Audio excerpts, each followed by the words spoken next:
Hello and welcome. I'm Uday Pratap Singh. You're joining us on our special NewsX and Business World panels on the Indian economy. We are, of course, decoding the state of the Indian economy and the way ahead on how to get things and growth, of course, more importantly, back on track. As always, we have a power-packed panel with us. Dr. Kanav Kahol, founder DIVOC, is joining us live. Varsha Bambani, co-founder of SOAL, is with us on the broadcast. Kalyan Chakravarti, founding Sevak and executive director, is with us live. Shweta Raina, CEO of Talerang, is with us on the broadcast. Ayush Mishra, CEO of Tatvan, joins us. Gushan Singh Kohli, rather, partner of Possum Pet Clinic and director of BP Risk Advisors and Insurance Brokers, is also with us live on the broadcast. And of course, joining us as always is Dr. Anurag Batra, Chairman and Editor-in-Chief of Business World and Exchange for Media Group. Welcome all of you and thank you so much for being with us. Let me begin with you first, Dr. Kahol. Your reaction on how really, what really the impact of the last few months has been like on your sector, on your venture, and how now you really see things getting back on track and when that will happen. Right.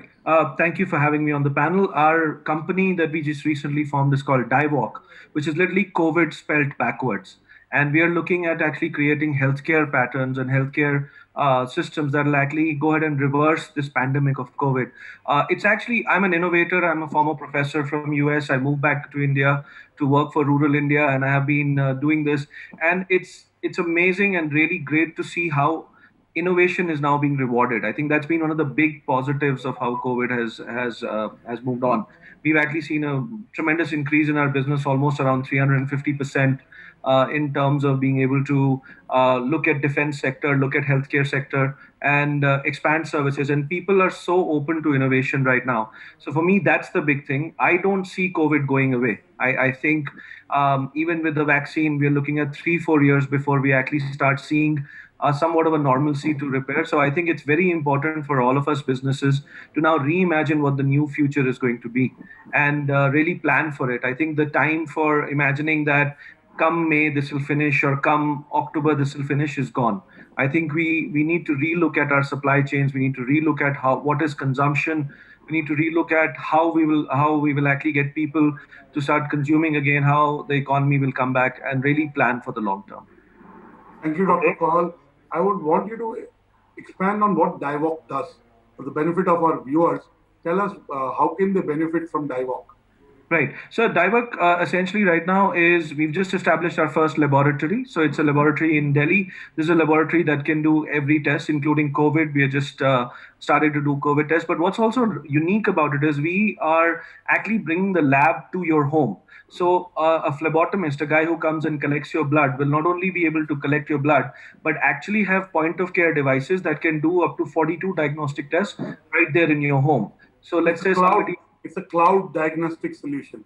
Right. So let's say that is on the cloud, so to say, right? Absolutely, sir. It'll be in your home. It'll be on the cloud.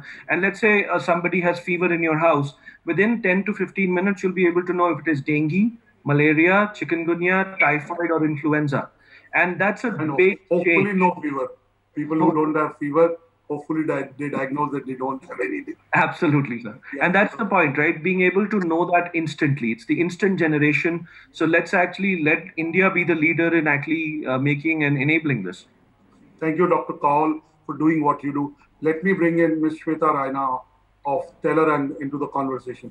Shweta, how have been the last 6+ months for your business and where do you see your business going? And can you correlate that with where the consumption of educational content and the economy are going? Shweta Raina. Great. So our business has completely transformed overnight after COVID hit. We've gone completely online. Our services essentially get students to be employable. So we train them. We work with students from the age of 13 to 30. And we then provide them with job opportunities, internships, as well as full-time jobs. And our entire business transformed because the working world as we know it has changed. So when we were placing people in companies, we had to suddenly move to virtual internships and virtual jobs. And our entire training also went completely online. Our business as we know it, we completely shut down all our centers, all our offices permanently. So the way we looked at it is this is a great time to just transform the way we work. We've been trying to push people to go online.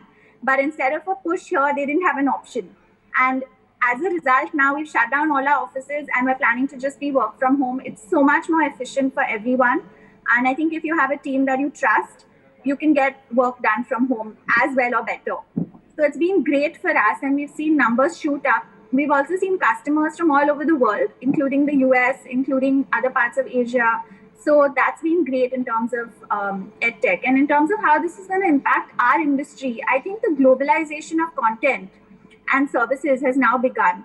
So this whole Atmanirbhar that everyone is talking about, in a way, that's actually helping companies to increase their revenue, because with us being pushed to offer our services not just in our locality but all over the world, our revenue is increasing. We're becoming self-sustaining, and the world where startups had to actually wait for 10 or 20 years to break even, I think EdTech companies are now all breaking even at least compared to earlier. So I think absolutely. So I would say that there are too many of them, and maybe there's space for all of them. That some of them are not differentiated. Some of them have a very different sweet spot. I want to understand from you, Shweta, what has been the impact on your numbers? If you look at March, suppose you were doing 100, where are you at in September? So every month we're seeing an improvement in our interest. And one of the things that that Talerang as well as other EdTech companies has done is gone freemium. So you must have seen that other companies like Byju's, White Hat Junior, all the ads that they're posting, they're saying, first few classes are free. And I think even Topper, they all did the same thing, and we've done the same. Sampling. So, it's sampling, but essentially with an app, it's freemium. So you can get a lot of access to content, not just a sample, but a significant training free. And that's a way for us to acquire users. So if you look at our numbers, we reach 2 million people right now through our different programs, through our different products and different collaborations. We work with colleges, corporates. We work directly B2C as well. And through our different partnerships, of course, since we're offering it freemium, a lot more people are willing to sign up. So that's been great. I think the challenge is converting those freemium people to actually then pay. And that's going to be the next bit. It's easy to get people when it's free to sign up. But if the economy gets worse, then people's consumption and the willingness to spend is going to go down. So I think that, while there's a lot of excitement around EdTech, we also need to make sure that we focus on sales, and we shouldn't get complacent, because that conversion from freemium to paid customers is where the real deal is. We get that, Shweta. And again, in the media business today, news channel viewership has gone up. All content consumption has gone up, but it hasn't meant an increase in revenues. So, I think in EduTech also, while you're on the right path in terms of people adapting, but the real test will be when we have a choice, when there is no compulsion, what will we do? From what I hear from Dr. Kaul, we may not have a choice very soon, and that's very worrying. But let me go to Mr. Kohli. Mr. Kohli, you're in the pet care segment, and people are nestled in their homes. They're emotionally a little distraught. They're definitely anxious, if not any other word I can use. And like my family's adopted a canine in this. My children have adopted a canine in this time. Tell us, has the pet care business improved? And tell us a bit about insurance. Dr. Kahal talked about, COVID is not going anywhere. So tell us a bit about whether the pet care business has improved. Has overall people insuring themselves for COVID? Has the pet insurance improved? Mr. Kohli? Thank you, Dr. Batra. Yes, this has been a 360-degree turnaround after this pandemic. And what has happened is that, yes, today, you being a pet owner yourself, I'm sure there's nobody who I know of, no matter how bad a day he's had, can go home and still be in an upset mood when seeing a happy pet coming up to him. Pets really uplift their mood, and it has prevented a lot of people from going into depression and helping them tackle mental health issues, because they're a source of happiness, and they help you release a lot of happy hormones also. So that being there, yes, people have been taking pets, but yes, there has been a brief spell of of sad news when people were believing that pets were corona carriers and they were abandoning their pets. Thankfully, it was only a very brief spell, and people have woken up. However, regarding pet insurance, that is something new which has come into the market, where you can insure your pets for their medical treatment, same as for us humans. And for a very inexpensive amount of not even 300 to 400 rupees, you get a coverage of 50,000 rupees of your pet's medical bills. Now, with regard to COVID and COVID insurance, many of us have medical insurance, and keeping that in mind, people do not take COVID insurance, but there are specialized COVID policies which have come out. You'll be surprised, Dr. Batra, that for a policy of costing less than 2,600 rupees, called the Corona Rakshak, if you are diagnosed with COVID, you get direct 2.5 lakh rupees as claim, no questions asked.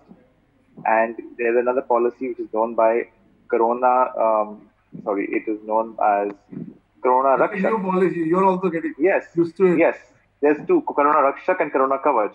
So in the Corona Kavach, you get all the policies of all your health benefits. Compared to a medical insurance will not cover you for PPEs and sanitizers and stay-at-home recoveries. Yeah. So people should have to, take steps. And these policies are very, very inexpensive. Very inexpensive. And they're readily available. So people should wake up and taking these policies and not blindly trust their existing Mediclaim and consider I have a Mediclaim, so I'm covered. You're not realizing, God forbid something happens, you are diminishing your sum insured for future illnesses also. And what are they priced at? For the benefit of the NewsX viewers, tell us, what is it priced at? The Corona Kavach is priced at 1,300 for a coverage of 5 lakh rupees. And the Corona Rakshak for a sum insured of 2.5 lakh rupees is at 2,600. Okay. Now, since you're in this sector, Mr. Kohli, since you're in this sector, I have to ask you, due to the lockdown, due to, of course, what we witnessed over the last few months, have people started adopting more pets because they're spending more time at home? Or has the adoption of pets actually gone down because people's disposable income is going down? What's the trend you've noticed? Actually, people have started adopting a lot of the Indian breed dogs. They're unfortunately called the stray breed.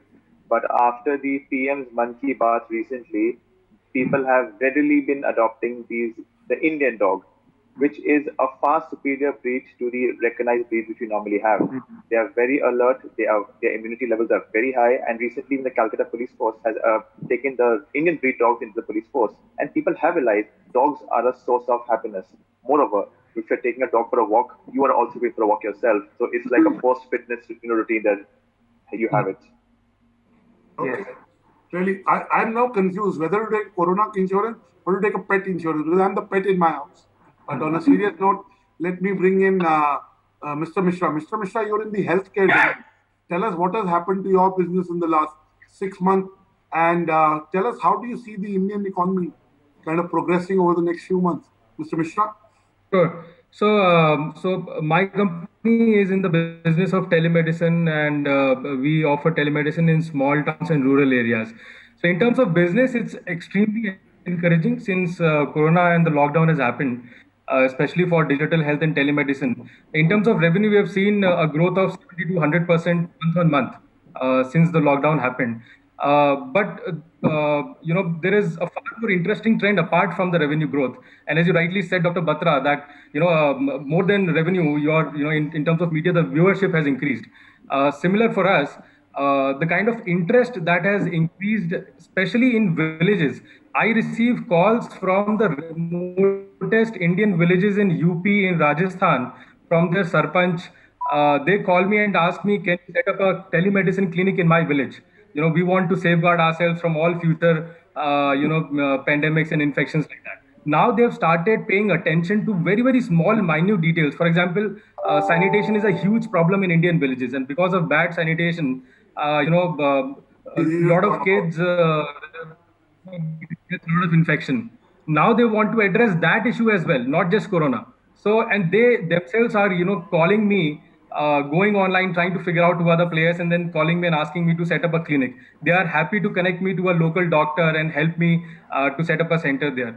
So I think the far more encouraging trend is the kind of education that is generated in small villages for healthcare, and moreover for preventive healthcare. And absolutely, Kanav mentioned, the point of care devices and IoT devices, that's going to play a much far better role. And this is not just encouraging for the Atmanirbhar Bharat, because of course, it's going to sort of increase the spending towards healthcare. Right now, India's spending towards healthcare is actually less than even Sri Lanka or even Indonesia. So I think it's absolutely going to increase that healthcare spending, but this is also going to push forward India's brand as an exporter of healthcare technology to other developing countries. India already have the best of the doctors, and today, because of all this push, we are absolutely in next 5 years. I have no doubt we are going to have the best of the technologies available at our disposition to offer to countries in Africa, in CIS, even in Latin America. I receive calls from Brazil. I recently received a call from Botswana. It's a very small, tiny country in Africa, to come there and set up and sort of replicate what we are doing here. So so this is going to also not just put Atmanirbhar Bharat for India. It's also going to give a push to the brand healthcare of India to other developing countries. So I think that's the more interesting. If you look at Africa, if you look at UK, you look at US, the doctors that work in the best hospitals are Indian. I mean, I can give you statistics, and you're right. We spend less than 2.6% of the GDP on healthcare, where we budgeted more. We are not even able to bring our budgetary thing. And dare I say, the loss to the healthcare domain in the last 6 months has been $2.5 billion, almost $2 billion in the organized healthcare big chains, and about $500 million in the neighborhood GPs, the SMEs of healthcare, because patients are a little, cautious of going in. Hence, everything else has been put on back burner. Let me bring in Varsha. Varsha, tell us what has happened to your business in the last 6 months, and where do you see it going? Give us a sense through numbers. Sure. So, hi Anurag. I hope everybody else is also doing well. So, my business is School of Accelerated Learning, and we are very much like Shweta. We're also in EdTech, but we specifically focus on tech education. So, we only have as of now courses in coding and UI UX, the entire product space basically, and we help people make great disruptive apps like Zomato, etc. So net, what we've seen over the last 6 months is that there's a sudden increase, not just because of education technology, being like the future, but also because of technology itself being the future, right? And interestingly, I think for the edtech sector, there's been a lot that's happened in the last 6 months. Other than COVID as well, the NEP, the National Education Policy, was also released, and it's amazing in the sense that it's very international, right? So there's been a lot of traction for us in general. So we've seen like our intake is nearly double now, because where we were taking around 30-40 students a month, especially in the thick of things, we had begun taking around 70 students in a month, where then we had to sort of start filtering even more, because we wanted to sort of reduce our intake, and again, very much like Shweta, we also provide placements. We don't really take anything up front. We have an income share agreement essentially, so we only pay. You're like a talent agency. No, I mean it's more of we want to take. Understood. It's a confidence in what you're doing, and it's a it's not taking money when we're adding value to someone else's life, right? So I would call ourselves more of a social impact organization. But by the way, Varsha, I keep saying on the show that every business has to be social impact. Why should Tata's and social impact businesses should be? Every business post-COVID has to be a social impact. Absolutely. I 100% agree with that. So, I mean, given that, other than our numbers increasing, what we've also realized is that, the learning experience needs to improve drastically. We can't, when you shift from offline to online, the dropout rates are a very big threat to edtech. And the involvement. Yeah, absolutely. How do you make engagement? Engagement and dropout rates in a way that it brings that experience and learning. So let's bring in Ayush. Let's bring in Ayush Mishra at this point. Ayush Mishra is also with us live. Ayush Mishra, on your Ayush, we got to get Mr. Chakravarti. Yes, Mr. Chakravarti is also there. Yeah, Kalyan Chakravarti is also there. Kalyan Chakravarti, what has been the impact in the last few months, according to you, and how much really has the financial stimulus package of the government helped or not helped? What more needs to be done from government for businesses, for entrepreneurs, for people really who are going vocal for local but need support from the government and other institutions as well? So thanks, Uday. And like Dr. Anurag was saying, we are actually in the business of social impact. We are not a social impact driven business. We are fundamentally in the business of social impact. I represent the Pan IIT Alumni Reach for India Foundation. It's headquartered at IIT Bombay. We are actually about bringing the IITs, the gift of IIT type learning that we've got to ITIs and other vocational education and skill development systems. So incidentally, we work with state governments and we do joint ventures with them. And our experience has been that in a sad manner, the need for the impact work has really grown manyfold. Because as you can imagine, there's a whole lot of disruption in livelihoods. Many migrants are returning. So we work in sectors like construction, catering. We're also India's largest A&M nursing, public A&M nursing education provider. So for us, some of these trades are something which you can do some bit of blended learning, but honestly, you don't want a nurse who just watched a commercial on how to give injection to come and serve you, right? So obviously, this is something where there is some need for physicality. Thankfully, on 21st of September, government with the lockdowns and with the unlockdowns and living with COVID kind of a scenario has given some kind of reprieve to restart operations. So we are incidentally actually at a cusp of boom.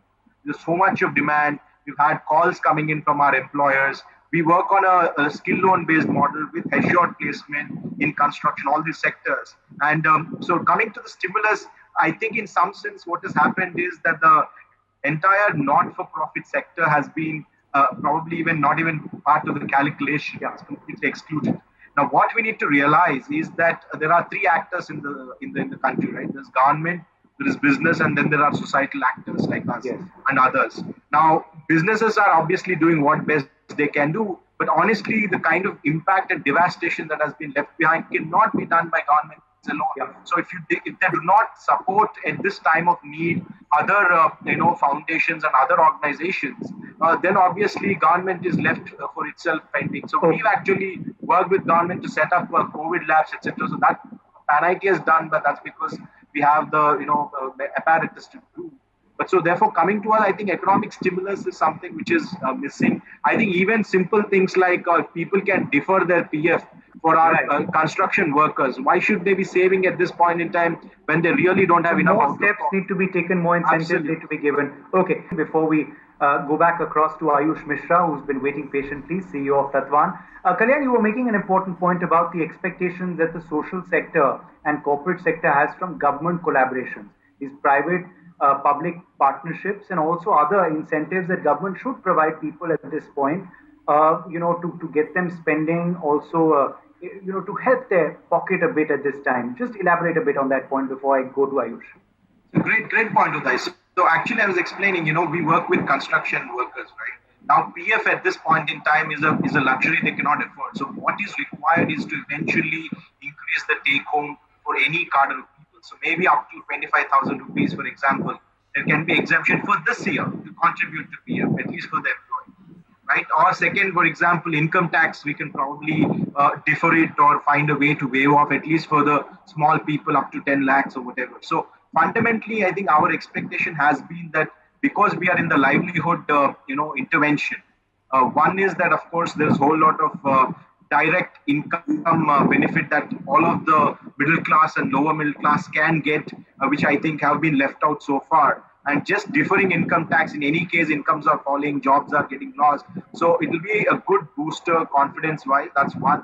And second, the point you made about non-profit sector, honestly, tax refunds are due.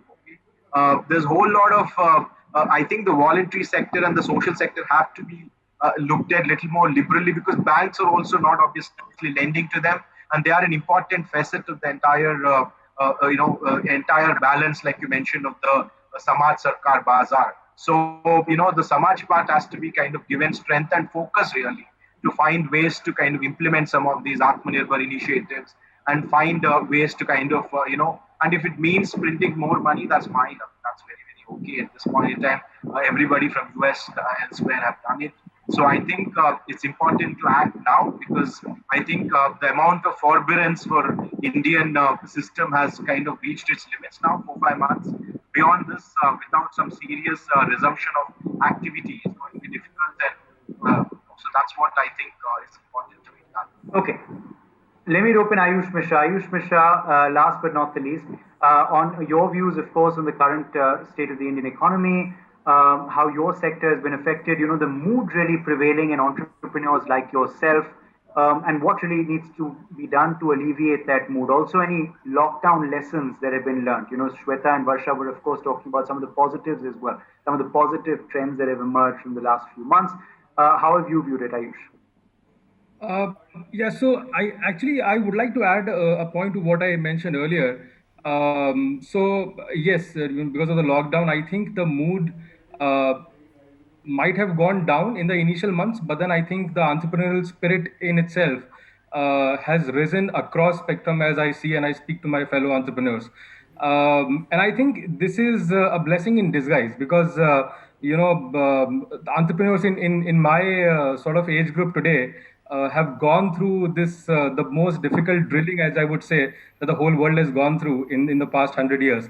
I think that's a good thing. I think I would sort of compare it to what Germany went through after the end of Second World War, or what US went through. And after that, if you can see how the economic powerhouses turn out to be in US and Germany, I think it's going to be similar to us in India. This drilling is going to sort of train entrepreneurs to adapt to situations better. And I think this drilling will also give rise to a lot of innovation. It already has, Ayush. It already has. And at this point, let me bring in... And I would like to add a very special point here, and especially with digital health. Right. Ayush, we'll come back to you. I think we're having some technical trouble there with your connection. We will just come back to you in just a second. But yes, Dr. Batra wants to open it up to a larger point. Dr. Kohal, if I had to estimate the loss to the physical labs, these pathology labs, what would be the number? And have people like you eaten their lunch? So I think physical labs have actually gone down, because number of people visiting the doctors have gone down, right? It's estimated anywhere to be between 60% of their revenue to around 90% of their revenue. So it is a very, very large number. There are lots of labs who have actually gone ahead and got molecular biology certification. And molecular biology is very important, right? So, I mean, the good news is everybody wants to do molecular biology now, and everybody wants to sort of be in a little bit better space in terms of quality. NABL is doing a fabulous job. National Accreditation Board of Laboratories is doing a fabulous job, giving new labs a chance, actually accrediting them at a very fast pace while ensuring the best of quality. I can tell you, because we've also gone through it. So I think that the concept that one has to really look at from, and in healthcare, I think one thing though that we have to really look at is the comorbidity and co-mortality, right? Like COVID itself has caused X number of deaths, but because of it, a lot of people who had stroke have not gone for their checkups, so they've lost out, right? Similarly, people with diabetes, people with hypertension. So I think the comorbidity, co-mortality of COVID is very, very high. And I think the sooner we can actually get back to healthcare practices in terms of really taking care of people, it'll be good. Now, the government has done some good things. For example, eSanjeevani has been launched, which is a telemedicine service meant for everybody. So, for example, anybody can dial into eSanjeevani and talk to a government doctor. We also have the health insurance scheme. I think we are looking at a major transformation of how India is going to do healthcare in the very next very near. Two, three trends that you see happening over the next 24 to 60 months. So I'll talk a little bit about healthcare. I think telemedicine is going to really become important. I think it'll be the layer one. of how people are taking their healthcare advice. We've already seen that. Now that's disrupting how doctors make money, right? In Delhi, you would go to a doctor and pay maybe 500 rupees for a consult, 200 to 500 is what it was. And these days, telemedicine consults are available for 49 rupees. And you can actually get to an expert for 200 rupees. So the business is going to churn quite substantially in terms of how we actually make it happen.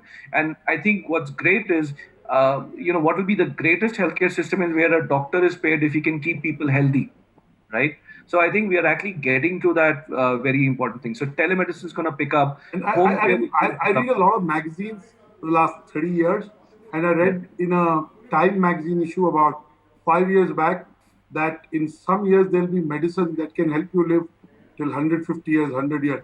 So if you survive another 10 years, I think I read it in 2015 or 16, I could be a bit off. We said if you survive the next 10 years, you kept your health okay, then there are medicines and supplements and surgeries that will make sure you can live till 100, 120, 150. So is that a reality? I read it in the Time magazine, so can't be a hoax. I think one also has to look at when we got independent, our life expectancy was 32.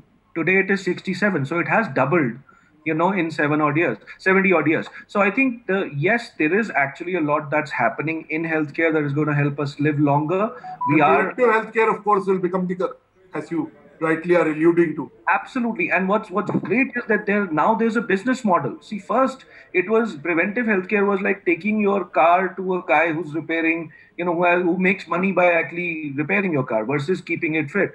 Now what's happening is doctors are also realizing, the healthcare systems are realizing that it's more about actually keeping people healthy. So we are absolutely, I think there'll be a great transformation in terms of how people approach healthcare and how people access healthcare. And the good news is, I think we're heading towards the preventive dream that we always had.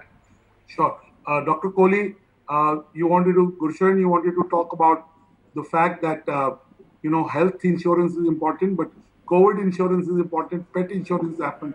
In India, if you talk to someone 10 years back about life insurance, we think of ourselves as invincible.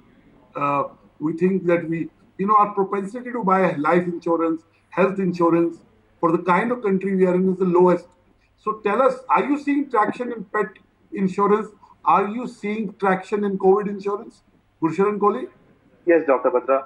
The thing is that we have to take into account that, in the current scenario, incomes are going down and health costs are going up. The only way to bridge this gap is health insurance. It's a very inexpensive means to cover the gap. And you're right. People do not take health insurance and life insurance because they think, COVID, cancer, and road accidents happens to others, not to me. So people ignore these essential covers, and it's a request. Please do not ignore them because going ahead, these will cover you at the worst possible time. Regarding pet insurance, it's a very new concept brought in by a leading insurance company. It was never there before. It was classified under rural insurance by the public sector companies, but now, yes, there is in this health insurance. You can get even coverage up to 10 lakh rupees if your dog, God forbid, goes and bites somebody else. And if your dog is lost or, and a lot of people actually put their dogs down because they can't afford the health cost. This will also give a chance for the animals to have a quality life. And yes, there's a changing face of the veterinary industry also. We have better vets coming into the country. And, it's actually unfortunate that the veterinarians have never got their due respect in society because a human doctor can actually understand from a human what his ailment is. A veterinarian has to go and, from an animal who cannot speak, he has to determine what is his ailment and cure him. So yes, there is a changing face and there is traction definitely, but not as much as it should be. People are having this misconception that I have medical insurance and because I have medical insurance, I don't need the additional COVID cover. However, people do not realize that in the earlier age, majority of us have about a medical cover of 5 to 10 lakh rupees. We think that's enough. But in a 5 to 10 lakh rupees, you will not even get coverage for your private room.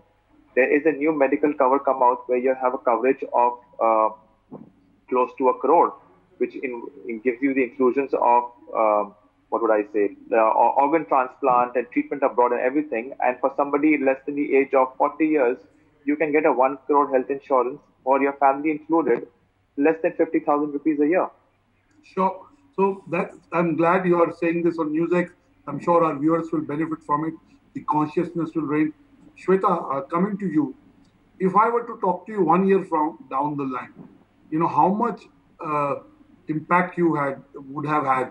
You talked about a certain number in your opening comments, but in the next 12 months, what is the kind of impact you see yourself and Talorand making? So one is that we have about 10 to 15 million students graduating every year. Now, those students, when we talk about graduation, we're talking about people who were actually going to physical colleges for the most part. Now, most of these people are going to be learning online. So we'll be having a much larger impact in their lives, because without our training, our upskilling, it's going to be very hard for them to actually access jobs. The placements that used to happen on their campuses will now not be the same as well. So that's one huge, and we see from reaching 2 million, we want to be able to reach all 10 million, those who are graduating in the next 1 year. The second thing is, I feel like when we did our research, Talorand started as my research project at Harvard a few years ago. There was a statistic that 60% of students were not ready to graduate and enter the workforce. That was keeping in mind the jobs then. Today, with all the jobs changing, the sectors getting transformed, the entire economy being upside down, I would say that almost 100% of our graduates need upskilling and reskilling. So to your point about, where we see ourselves, we really want to help these students to get ready for the future of jobs. And we want to make sure that each and every graduate has something in hand when they complete their college education. And for that, we need to upskill, and the college curriculum, even though there are policies getting launched, the college curriculum... The impact, it will take a time for it to get into implementation. Yes. So right now, they need to take courses online, upskill themselves, and they need to get jobs. And whether those jobs are in their city or another city, they can do it virtually. They need to start earning, and they need to become independent. And that's the only way. If each graduate becomes independent, that as a nation, we can become ultimately Atmanirbhar. So I think that's the way that we look at it. And I think countries like Singapore have given passes to students. They've given money to students in hand, cash in hand, to upskill themselves. Companies abroad are giving cash in hand to their employees to upskill themselves for the new normal. So I think these are the kind of policies where there's actual transfers, where people can take whatever course of their choice. And people in sectors which are demolished because of COVID, who need to switch sectors, it's urgent for them to upskill. So I think in 1 year we need the country to all be learning online, getting jobs, getting in different... Varsha, is that a trend you believe will stay as well, even post the pandemic, this digitalization of education, either in school or in higher education institutions like colleges and postgrads will continue?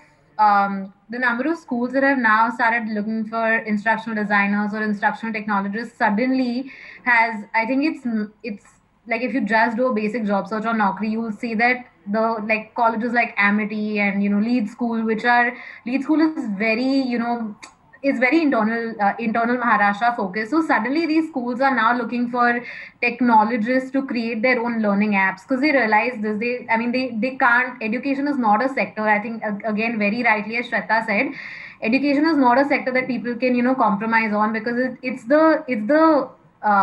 what your nation is actually dependent on. And if you're not getting your next generation ready, what is going to happen to the future? So it's not possible to not be crisis proof of sorts, which is why technology is definitely going to double click way more. I think before I wouldn't even say next year, immediately is what I would say. Okay, Varsha. At this point, we're in the segment where we'd like to close with closing comments. Let me ask you two questions. The same question to everyone. The question is, first, when do you see the Indian economy coming back? 6 months, 12 months, or 18 months? Second, what is that one skill that you learned, or one attitude that you kind of ingrained, that will help you throughout your entrepreneurial journey and hence help the economy? Let me start with Mr. Chakrabarti.